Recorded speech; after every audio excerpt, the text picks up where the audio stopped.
Hello நண்பர்களே, இவ்வளோ சென்னையிலே அழகான கிரவுண்டு கிடைக்காத ஒரு அருமையான இடம். இவ்வளோ பெரிய கிரவுண்டு என்னமா இருக்கு நம்ம பாருங்க. லைஃப்பில் பார்க்க இவ்வளோ முடியாத ஒரு பேர் இடம். விளையாண்டுட்டு இருக்காங்க. ஐ மீன் நமக்கு விளையாட ஒரு அருமையான இடம் வந்து எங்கேயும் கிடைக்கல. தாம்பரம் ரயில்வே கிரவுண்டு நமக்கு அழிச்சிருக்கு. இந்த மாதிரி கிரவுண்ட் பார்த்திங்கன்னா, எங்கேயாவது கிடைக்குமா? குடும்பத்தில் அன்புத்துல தாங்காமல் நிறைய பேர் தப்பிச்சு வந்து இங்கே 2 மணி நேரம் ரிலாக்ஸாக இருக்கிற இடம். எவ்வளோ இடத்துல ட்ரைனிங் பண்ணுறாங்க, எவ்வளோ வாலிபால் பிளேயர்ஸ் இங்கே விளையாடுறாங்க, ஆனால் பார்த்தீங்கன்னா ஃபுட்பால் பிளேயர்ஸ் இங்கே ட்ரைனிங் எடுக்கிறாங்க. ஒரு 500-1000 பேர் ஒரு சந்தோஷமாக கூடுற இடம்.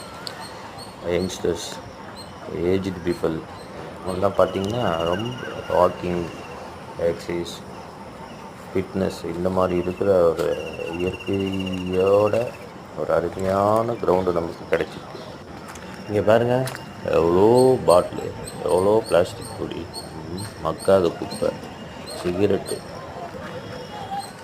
உடஞ்சி போன பாட்டிலு, இப்படிலாம் இருந்தால் கவர்மெண்ட் எப்படி இதை அலோவ் பண்ணும்? மது பிரியர்கள் குடிக்கிறது தப்பு கிடையாது. தப்புன்னு சொன்னால் என் மேலே கேஸ் போடுவீங்க. இங்கே பாருங்கள், எவ்வளோ பொறுப்பு இல்லாமல் இருக்கீங்க. குடிக்கிறீங்களா, ஓரமாக எடுத்து போடுங்க. எவ்வளோ குழந்தைங்க வருது, பெரியவங்க நடக்கிறாங்க.